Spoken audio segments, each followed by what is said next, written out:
ከዜሮ መጀመር ግን ምን እንደሚመስል ታውቃላችሁ? ኪሳችን ባዶ ሲሆን ነገ ምን እንደምንሆን ስንጨነቅ እና ደግሞ ምንድነው የምችለው ብለን ለራሳችን ስንጠይቅ ያ ስሜት ይገባኛል። ብዙ ሰዎች ህይወትን ለመቀየር ብዙ ገንዘብ ወይም ደግሞ ዲግሪ ያስፈልጋል ብሎ ያስባሉ። እውነታው ግን ሌላ ነው። እኔ ትላንት ከነበርኩበት ትንሽ ብዙ ባይሆንም ትንሽ ስቴፕ ከፍ እንድል ያደረገኝ ዩኒቨርሲቲ ገብቼ ተምሬ ዲግሪ ይዤ አይደለም።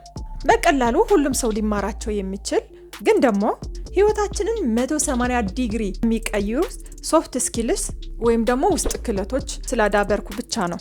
ሰላም እንዴት ናችሁ? ሄለን ነኝ። በዚህ ቪዲዮ የኔን ህይወት ትንሽ ደረጃ ከፍ እንዲል በትንሹም ቢሆን ለውጥ እንዳይበት ያደረገኝ ወሳኝ የሆኑ 4 ክህሎቶች እነግራችኋለሁ። ይጠቅማችኋል ብዬ አስባለሁ።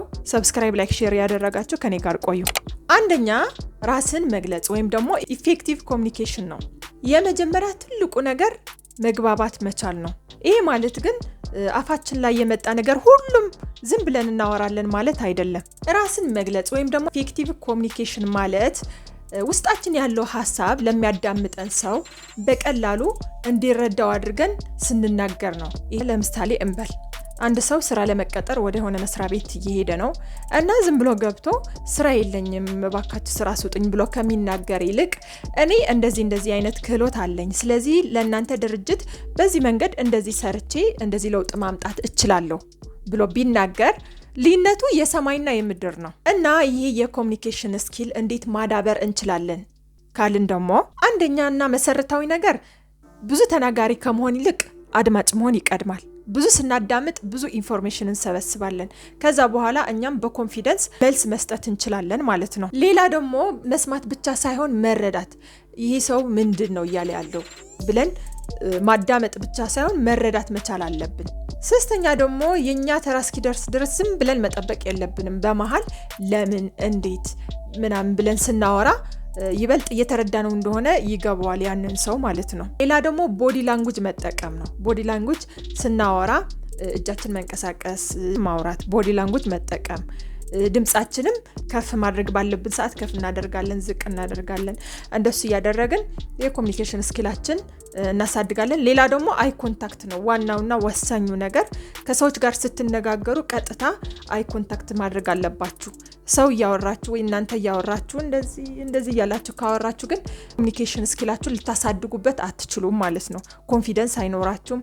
ከዛ በኋላ ቀጥታ የማውራት ችሎታችሁ አያሳድግም ማለት ነው። ሁለተኛ ሶፍት ስኪል ደግሞ እጅግ በጣም ጠቃሚ የሆነ ታይም ማኔጅመንት ነው። ታይም ማኔጅመንት እንግዲህ ለሁላችንም 24 ሰዓት ነው የተሰጠን። ለሀብታም፣ ለድሃ፣ ለተማሪ፣ ለምንም ለሁላችንም ሰዎች 24 ሰዓት ነው አይደል የተሰጠን።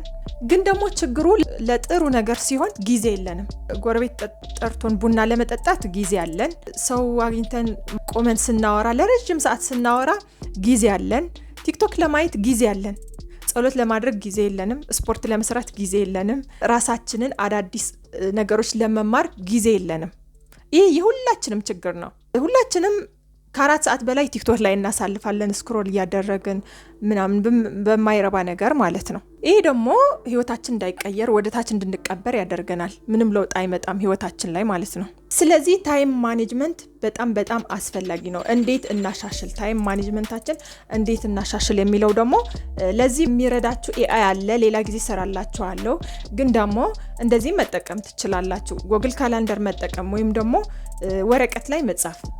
ለምሳሌ ነገ የምታርጉት ነገር ካለ ዛሬ ማታ ነው ጽፋችሁ ተዘጋጅታችሁ ማደር ያለባችሁ።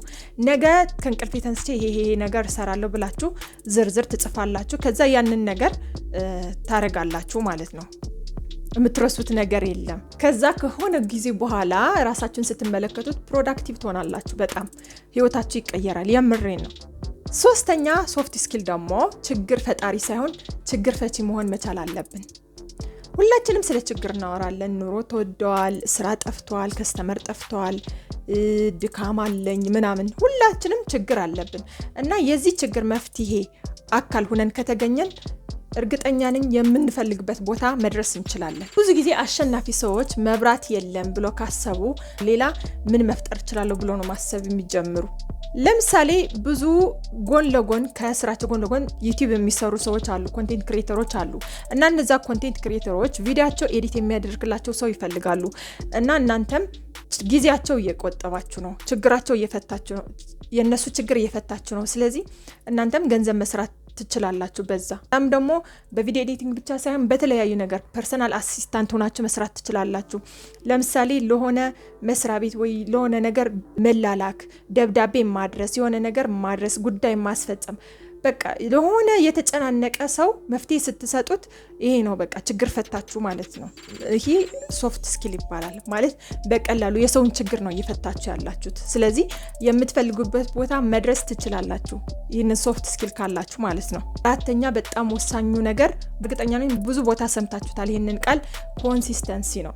ኮንሲስተንሲ ከሌለ ምንም የምታደርጉት ነገር ለውጥ አይኖረውም።